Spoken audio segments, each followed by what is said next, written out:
পথ চলবো। একই সাথে আপনারা জানেন যে আমরা 48 ঘন্টার আলটিমেটাম দিয়েছি।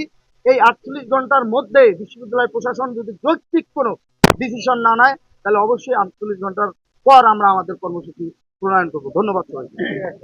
আমাদের মাননীয় ভিসি মহোদয় বরাবর একটি আবেদনপত্র প্রেরণ করেছি বা নিজের হাতে দিয়েছি।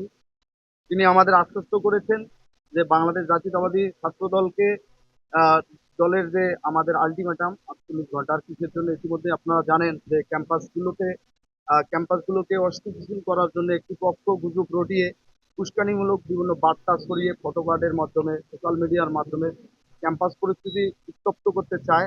সেই গোষ্ঠীটি আমরা ইতিমধ্যেই আপনাদের মাধ্যমে এবং বিভিন্ন সোশ্যাল মিডিয়ার মাধ্যমে, বিভিন্ন ইলেকট্রিক এবং প্রিন্ট মিডিয়ার মাধ্যমে আমরা ফাইন্ড আউট করতে সমর্থ হয়েছি।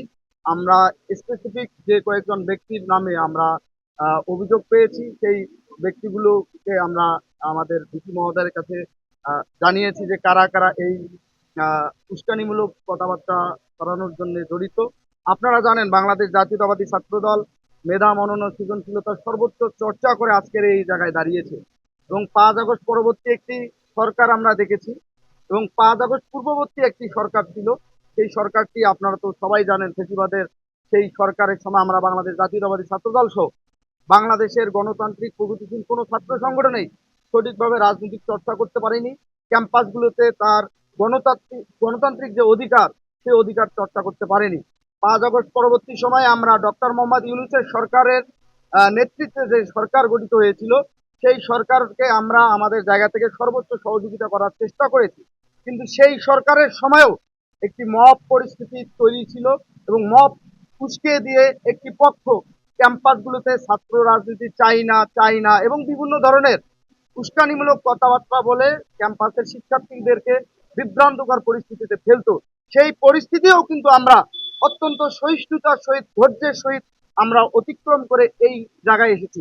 যেহেতু বিগত 15-17 বছর পর বাংলাদেশের জনমানুষের একটি প্রত্যক্ষ ভোটের মাধ্যমে ত্রয়োদশ জাতীয় সংসদ নির্বাচন অনুষ্ঠিত হয়েছে। সেই অনুষ্ঠান ও ভোটে বাংলাদেশের মানুষ সরাসরি গিয়ে তার পছন্দের প্রার্থীকে ভোট দিয়ে একটি সংসদ নির্বাচন হয়েছে এবং সেই নির্বাচনে বাংলাদেশ জাতীয়তাবাদী দল বিএনপি, যার অতীতেও সরকার পরিচালনা করার ইতিহাস আছে খুব ভালোভাবে, যেহেতু এই সরকারটি গঠন হয়েছে এবং 5 আগস্ট পরবর্তী সময়ে যে আমাদের বাংলাদেশ জাতীয়তাবাদী বাংলাদেশের যে সর্বোচ্চ বিদ্যাপীঠ ঢাকা বিশ্ববিদ্যালয়ে একটি প্রশাসন নিয়োগ হয়েছিল, সেই প্রশাসনেরও পরিবর্তন হয়েছে। আমরা বিশ্বাস করতে চাই, যেহেতু একটি প্রকৃত অর্থেই গণতান্ত্রিক সরকার প্রতিষ্ঠিত হয়েছে, এই পরিবেশে কেউ যদি মবকে উস্কে দিয়ে বা উস্কানিমূলক কথাবার্তা বলে পার পেয়ে যায়, এই বিশ্ববিদ্যালয় প্রশাসন যে নিয়ন্ত্রিত প্রশাসন বহাল তবিয়তে থাকা সত্ত্বেও, তাহলে বাংলাদেশ জাতীয়তাবাদী ছাত্রদল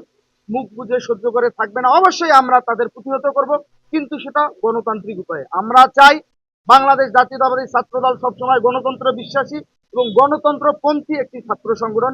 এই সংগঠনটি বিগত সময়ে বাংলাদেশের মানুষের অধিকার আদায়ের সাথে, দেশের স্বাধীনতা এবং সার্বভৌমত্ব রক্ষার সাথে সবসময় সামনের থেকে নেতৃত্ব দিয়েছে। আপনারা জানেন বিগত জুলাই আগস্টের গণঅভ্যুত্থানে আমাদের 142 জন নেতাকর্মী সমর্থক শহীদ হয়েছে এবং অসংখ্য হাজারো নেতাকর্মী সমর্থক আহত হয়েছে, পঙ্গুত্ব বরণ করেছে। সেই সংগঠন অবশ্যই অত্যন্ত সহিষ্ণুতার সহিত ক্যাম্পাস পরিস্থিতিকে লক্ষ্য করে, অবলোকন করে এবং শিক্ষার্থীদের ম্যান্ডেটকে ধারণ করে এবং আমাদের যে আদর্শিক চেতনা আছে, সেই চেতনার সাথে সমন্বয় করে আমরা কিন্তু আমাদের কর্মসূচি এবং পরিকল্পনা গ্রহণ করি এবং সেই পরিকল্পনা বাস্তবায়নের জন্য আমরা পরিবেশ পরিস্থিতি অনুযায়ী চেষ্টা করি। আমরা বিশ্বাস করতে চাই বিশ্ববিদ্যালয়ের মাননীয় ভিসি মহোদয়, আমরা যে অভিযোগ তার কাছে দায়ের করেছি, তিনি আমাদের আশ্বস্ত করেছেন তিনি 48 ঘন্টার মধ্যে আমাদের এই অভিযোগ তিনি খতিয়ে দেখবেন এবং তিনি তার যথাযথ ব্যবস্থা গ্রহণ করবেন বলে আশ্বস্ত করেছেন। আমরা বিশ্ববিদ্যালয় প্রশাসনকে এও বলেছি, আপনি আপনার জায়গা থেকে নীতি নৈতিকতার অবস্থানকে শক্তপোক্ত রেখে আপনি নিরপেক্ষভাবে অবশ্যই ডিসিশন নেবেন। আপনার নিরপেক্ষ আচার আচরণ এবং আপনার নিরপেক্ষ ডিসিশনই আমাদের জন্য অবশ্যই সুখ, শান্তি এবং সমৃদ্ধ বয়ে নিয়ে আসবেন।